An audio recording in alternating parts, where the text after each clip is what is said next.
आज मंगलवार है 17 जनवरी 2023 है। मंगलवार की आप सभी को शुभ मंगल कामनाएं।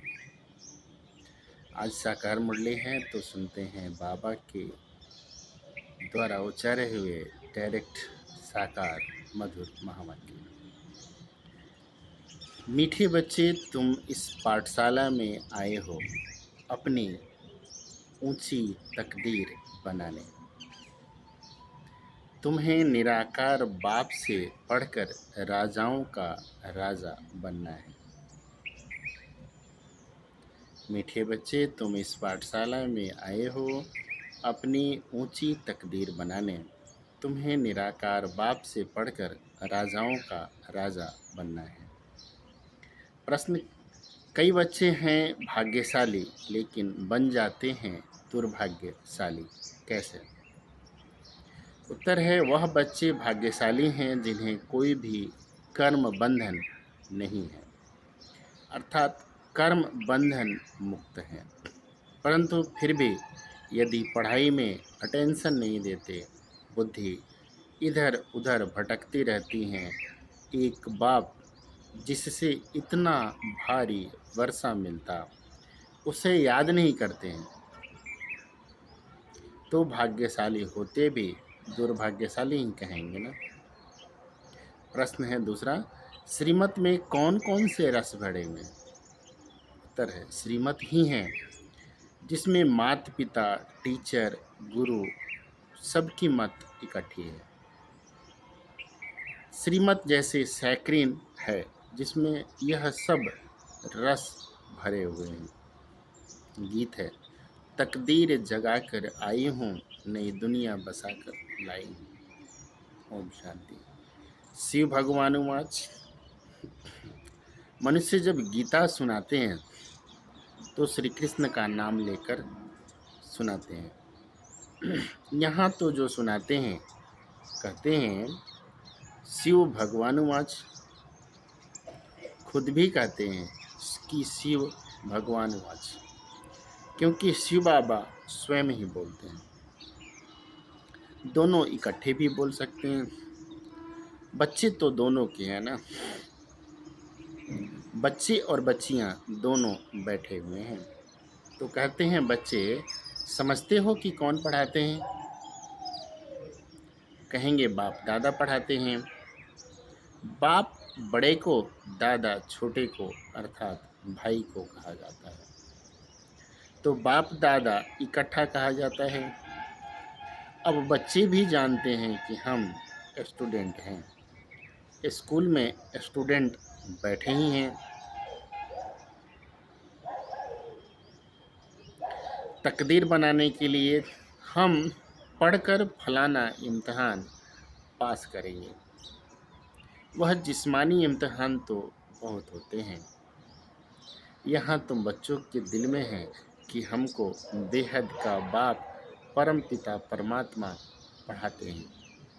बाप इस ब्रह्मा को नहीं कहते हो, निराकार बाप समझाते हैं। तुम जानते हो हम बाप से राजयोग सीख राजाओं का राजा बनते हैं। राजाएं भी हैं और फिर राजाओं के राजाएं भी बनते हैं। तो राजाओं के राजाएं हैं, उन्हों को राजाएं भी पूजते हैं और फिर राजाओं के राजाएं भी होते हैं। यह रिवाज भारत खंड में ही है। पतित राजाएं पावन राजाओं को पूजते हैं। बाप ने समझाया है, महाराजा बड़ी प्रॉपर्टी वाले को कहेंगे। राजे लोग छोटे होते हैं। आजकल तो कोई कोई राजाओं की महाराजाओं से भी जास्ती प्रॉपर्टी होती है। कोई कोई साहूकारों को राजाओं से भी जास्ती प्रॉपर्टी होती है। वहाँ ऐसे अनलॉफुल नहीं होता है। वहाँ तो सब कुछ कायदे अनुसार होगा। बड़े महाराजा के पास बड़ी प्रॉपर्टी होगी। तो तुम बच्चे जानते हो हमको बेहद का बाप बैठ पढ़ाते हैं। परमात्मा बिगर राजाओं का राजा, स्वर्ग का मालिक कोई बना नहीं सकता। स्वर्ग का रचयिता है ही निराकार बाप, उनका नाम भी गाते हैं, हेवनली गॉड फादर। बाप साफ समझाते हैं, मैं तुम बच्चों को फिर से स्वराज्य देकर राजाओं का राजा बनाता हूँ। अब तुम जानते हो हम तकदीर बनाकर आए हैं, बेहद के बाप से राजाओं का राजा बनने के लिए। कितनी खुशी की बात है, बड़ा भारी इम्तिहान है। बाबा कहते हैं श्रीमत पर चलो, इसमें माता पिता टीचर गुरु आदि सबकी मत इकट्ठी है, सबकी सैक्रीन बनी हुई है, सभी का रस एक में भरा हुआ है, सबका साजन एक है। पतित से पावन बनाने वाला वह बाप ठहरा। गुरु नानक ने भी उनकी महिमा की है, तो जरूर उनको याद करना पड़े। पहले वह अपने पास ले जाएगा, फिर पावन दुनिया में भेज देगा। कोई भी आए तो उनको समझाना है, यह गॉडली कॉलेज है। भगवानुवाच, और स्कूलों में तो कभी भगवानुवाच नहीं कहेंगे ना। भगवान है ही निराकार, ज्ञान का सागर, मनुष्य सृष्टि का बीज रूप। तुम बच्चों को बैठ पढ़ाता हूँ, यह गॉडली नॉलेज है। सरस्वती को गॉडेज ऑफ नॉलेज कहते हैं ना, तो जरूर गॉडली नॉलेज से गॉड गॉडेज ही बनते होंगे, बैरिस्ट्री नॉलेज से बैरिस्टर ही बनेंगे। यह है गॉडली नॉलेज। सरस्वती को गॉड ने नॉलेज दी है, तो जैसे सरस्वती गॉडेज ऑफ नॉलेज है, वैसे तुम बच्चे हो। सरस्वती को बहुत बच्चे हैं ना, परंतु हर एक गॉडेज ऑफ नॉलेज कहलाए जाएं, यह नहीं हो सकता। इस समय अपने को गॉडेज नहीं कह सकते, वहाँ भी तो देवी देवताएं ही कहेंगे ना। गॉड गॉडेज बरोबर देते हैं, लेसन ऐसे धारण कराते हैं, यह मर्तबा देते हैं बड़ा। बाकी देवताएं गॉड गॉडेज तो हो नहीं सकते। यह माता पिता तो जैसे कि गॉड गॉडेज हो जाते हैं, परंतु है तो नहीं ना। निराकार बाप को गॉड फादर कहेंगे, इन साकार को गॉड थोड़े ही न कहेंगे। यह बड़ी गुह्य बातें हैं। आत्मा और परमात्मा का रूप और फिर संबंध, कितनी गुह्य बातें हैं। वह जिस्मानी संबंध, काका चाचा मामा आदि तो कॉमन बात है ना।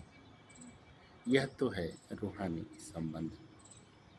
समझाने की बड़े युक्ति चाहिए। माता पिता अक्षर गाते हैं तो जरूर कोई अर्थ है ना।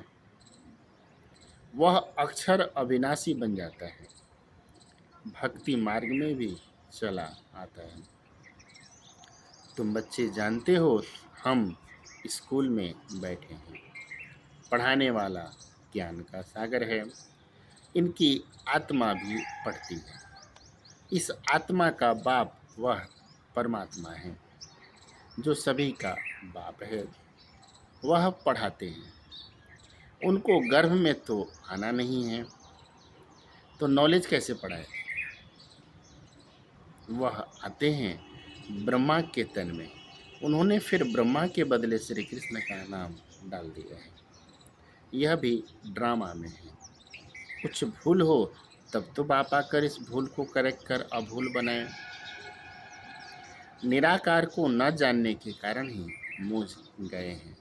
बाप समझाते हैं, मैं तुम्हारा बेहद का बाप, बेहद का वर्षा देने वाला हूँ। लक्ष्मी नारायण स्वर्ग के मालिक कैसे बने, यह कोई भी नहीं जानते। जरूर कोई ने तो कर्म सिखाए होंगे ना। और वह भी जरूर बड़ा होगा जो इतना ऊंच पद प्राप्त कराया। मनुष्य कुछ भी नहीं जानते हैं। बाप कितना प्यार से समझाते हैं, कितनी बड़ी अथॉरिटी है, सारी दुनिया को पतित से पावन बनाने वाला मालिक है। समझाते हैं यह बना बनाया ड्रामा है, तुमको चक्र लगाना होता है। इस बनावट को कोई भी जानते नहीं है। ड्रामा में कैसे हम एक्टर्स हैं, यह चक्र कैसे फिरता है। दुख धाम से सुख धाम कौन बनाते हैं, यह तुम जानते हो। तुमको सुख धाम के लिए पढ़ाता हूँ, तुम ही 21 जन्मों के लिए सदा सुखी बनते हो, और कोई वहाँ जा न सके। सुखधाम में जरूर थोड़े मनुष्य होंगे, समझाने लिए पॉइंट्स बहुत अच्छी चाहिए। कहते तो हैं बाबा हम आपके हैं, परंतु पूरा बनने में टाइम लगता है ना। कोई का कर्म बंधन झट छूटा छूट जाता है, कोई को टाइम लगता है।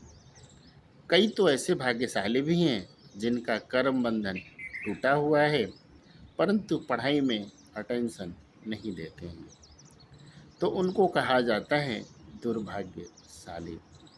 पुत्र पौत्रे धोत्रे आदि में बुद्धि चली जाती हैं। यहाँ तो एक को ही याद करना है, बहुत भारी वर्षा मिलता है। तुम जानते हो हम राजाओं के राजा बनते हैं। पतित राजाएं कैसे बनते हैं और पावन राजाओं के राजा कैसे बनते हैं, वह भी बाप तुमको समझाते हैं।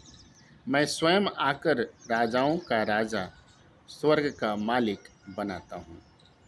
इस राजयोग से वह पतित राजाएं तो दान करने से बनते हैं, उन्हों को मैं थोड़े ही आकर बनाता हूँ।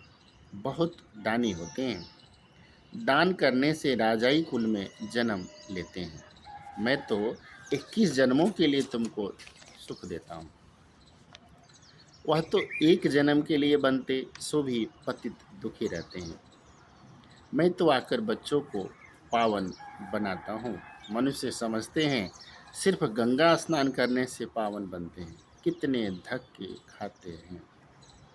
गंगा जमुना आदि की कितनी महिमा करते हैं, अब इसमें महिमा की तो बात ही नहीं है। पानी सागर से आता है, ऐसे तो बहुत नदियां हैं। विलायत में भी बड़ी बड़ी नदियां खोद कर बनाते हैं, इसमें क्या बड़ी बात है। ज्ञान सागर और ज्ञान गंगाएं कौन हैं, यह तो जानते ही नहीं। शक्तियों ने क्या किया कुछ भी जानते नहीं। वास्तव में ज्ञान गंगा अथवा ज्ञान सरस्वती यह जगदम्बा है। मनुष्य तो जानते ही नहीं, जैसे भील हैं, बिल्कुल ही बुद्धू हैं, बेसमझ हैं। बाप आकर बेसमझ को कितना समझदार बनाते हैं। तुम बता सकते हो इन्हों को राजाओं का राजा किसने बनाया। गीता में भी है मैं राजाओं का राजा बनाता हूँ। मनुष्य तो यह जानते नहीं, हम खुद भी नहीं जानते थे। कहाँ पता था, जब तक ज्ञान नहीं था तब तक। यह तो खुद बना था, अब नहीं है। वह नहीं जानता तो और फिर कैसे जान सकते। सर्वव्यापी के ज्ञान में कुछ भी है नहीं। योग किसके साथ लगाए, पुकारे किसको। खुद ही खुदा है, फिर प्रार्थना किसकी करेंगे। खुद ही खुदा है तो प्रार्थना किसकी करेंगे। बड़ा वंडर है। बहुत भक्ति जो करते हैं उनका मान होता है। भक्त माला भी है ना, ज्ञान माला है रुद्र माला, यह फिर भक्त माला है। वह है निराकारी माला। सभी आत्माएं वहाँ रहती हैं। उनमें भी पहला नंबर आत्मा किसकी है? वह है निराकारी माला। सभी आत्माएं वहाँ रहती हैं परम धाम में। उनमें भी पहला नंबर आत्मा किसकी है? जो नंबर 1 में आते हैं। सरस्वती की आत्मा या ब्रह्मा की आत्मा नंबर 1 पढ़ती है। यह आत्मा की बात है। भक्ति मार्ग में तो सब जिस्मानी बातें करते हैं। फलाना भक्त ऐसा था, उनके शरीर का नाम लेंगे। तुम मनुष्य को नहीं कहेंगे। तुम मनुष्य को नहीं कहेंगे। तुम जानते हो ब्रह्मा की आत्मा क्या बनती हैं? वह जाकर शरीर धारण कर राजाओं का राजा बनते हैं ना। आत्मा शरीर में प्रवेश कर राज्य करती है। अभी तो राजा नहीं है। राज्य करती तो आत्मा है ना। शरीर तो खत्म हो जाता है यहीं पे। मैं राजा हूँ, मैं आत्मा हूँ, इस शरीर का मालिक हूँ। अहम आत्मा शरीर का नाम श्री नारायण धराए, फिर राज्य करेंगे। आत्मा ही सुनती और धारण करती है। आत्मा में संस्कार रहते हैं। अब तुम जानते हो हम बाप से राजाई लेते हैं। श्रीमत पर चलने से बाप दादा दोनों मिलकर कहते हैं बच्चे। दोनों को बच्चे कहने का हक है। आत्मा को कहते हैं निराकारी बच्चे, मुझ बाप को याद करो। और कोई कह न सके कि हे निराकारी बच्चे, हे आत्माएं, मुझ बाप को याद करो। कहते हैं हे आत्माएं, मुझ बाप को याद करो, तो इस योग अग्नि से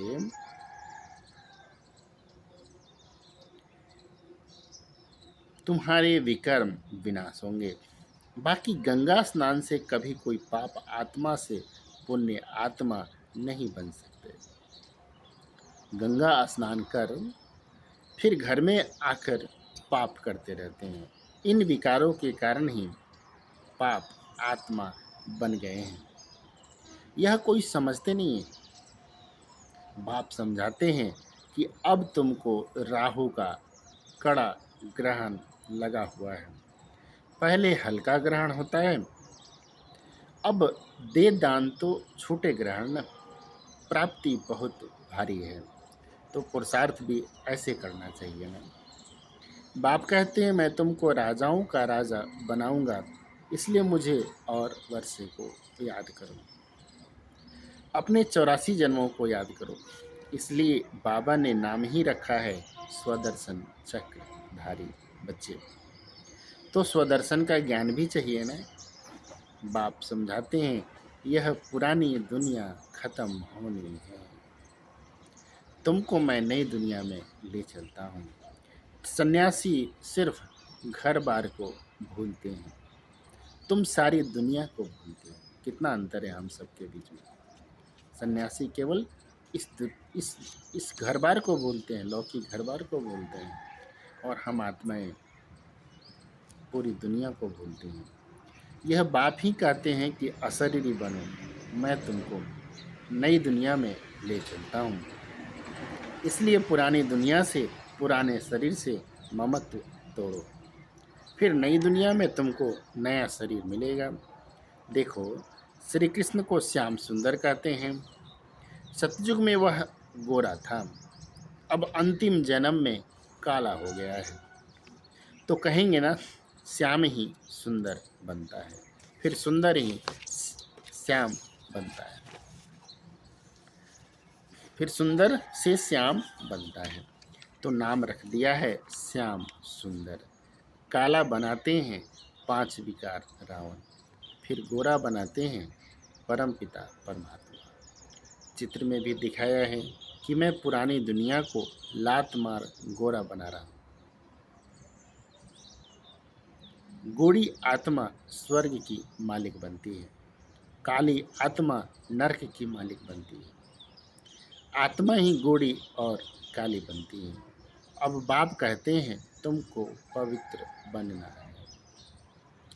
वह हठ योगी पवित्र बनने के लिए बहुत हठ करते हैं, परंतु योग बिगड़ तो पवित्र बन न सके। या तो सजाएं खाकर पवित्र बनना पड़े, इसलिए बाप को क्यों ना याद करे और 5 विकारों को भी जीतना है। बाप कहते हैं यह काम विकार ही आदि मध्य अंत दुख देने वाला है। जो विकारों को नहीं जीत सकते वह बैकुंठ के राजा थोड़े ही न बन सकते हैं। इसलिए बाप कहते हैं देखो मैं तुमको कितने अच्छे कर्म सिखाता हूँ। बाप टीचर सतगुरु रूप में एक संबंध नहीं है, तीनों संबंध है। योग बल से विकर्म विनाश कराए विकर्माजीत राजा बनाता हूँ। वास्तव में सतयुग के देवी देवताओं को ही विकर्माजीत कहा जाता है। वहाँ विकर्म तो होते नहीं। विकर्माजित संबत और विक्रम संबत अलग अलग है। एक राजा विक्रम भी होकर गया है और विकर्माजित राजा भी हो गया है। हम अभी विकर्मों को जीत रहे हैं। फिर द्वापर से नए सिर विकर्म शुरू होते हैं। तो नाम रख दिया है राजा विक्रम। देवताएं हैं विकर्माजित। अभी हम बनते हैं। फिर जब वाम मार्ग में आते हैं ना, तो विकर्मों का खाता शुरू हो जाता है। यहाँ विकर्मों का खाता चुकते कर फिर हम विकर्माजित बनते हैं। वहाँ कोई विकर्म होते नहीं। तो बच्चों को यह नशा होना चाहिए कि हम यहाँ ऊंच तकदीर बनाते हैं। यह है बड़े ते बड़ी तकदीर बनाने की पाठशाला। सत्संग में तकदीर बनने की बात नहीं होती, वहाँ पे तो कनरस होता है। पाठशाला में हमेशा तकदीर बनती है। तुम जानते हो हम नर से नारायण अथवा राजाओं का राजा बनेंगे। बरोबर पतित राजाएं पावन राजाओं को पूछते हैं मैं तुमको पावन बनाता हूँ। पतित दुनिया में तो राज्य नहीं करेंगे ना। अच्छा, मीठे मीठे सिकिले दे बच्चों प्रति माता पिता बाप दादा का याद प्यार और गुड मॉर्निंग। रूहानी बाप की रूहानी बच्चों को नमस्ते। हम रूहानी बच्चों की रूहानी माता पिता बाप दादा को याद प्यार गुड मॉर्निंग और नमस्ते। नमस्ते बाबा। धारणा के लिए मुख्य सार है बुद्धि में स्वदर्शन चक्र का ज्ञान रख राहु के ग्रहण से मुक्त होना है। श्रेष्ठ कर्म और योग बल से विकर्मों का खाता चुकतू कर विकर्माजीत बनना है। अपनी ऊंची तकदीर बनाने के लिए पढ़ाई पर पूरा ध्यान देना है। वरदान है आज का बाह्य मुक्ता के रसों को आकर्षण के बंधन से बाह्य मुक्ता के रसों की आकर्षण के बंधन से मुक्त रहने वाले जीवन मुक्त भवा। बाह्य मुक्ता अर्थात व्यक्ति के भाव स्वभाव और व्यक्त भाव के वाइब्रेशन संकल्प बोल और संबंध संपर्क द्वारा एक दो को व्यर्थ की तरफ उकसाने वाले सदा किसी न किसी प्रकार के व्यर्थ चिंतन में रहने वाले आंतरिक सुख शांति और शक्ति से दूर यह बाह्य मुक्ता के रस भी बाहर से बहुत आकर्षित करते हैं। इसलिए पहले इसको कैंची लगाओ। यह रस ही सूक्ष्म बंधन बन सफलता की मंजिल से दूर कर देते हैं। जब इन बंधनों से मुक्त बनो तब कहेंगे जीवन मुक्त आत्मा। स्लोगन है जो अच्छे बुरे कर्म करने वालों के प्रभाव के बंधन से मुक्त साक्षी व रहम दिल हैं वही तपस्वी हैं। जो अच्छे बुरे कर्म करने वालों के प्रभाव के बंधन से मुक्त साक्षी व रहम दिल हैं वही तपस्वी है। अच्छा, ओम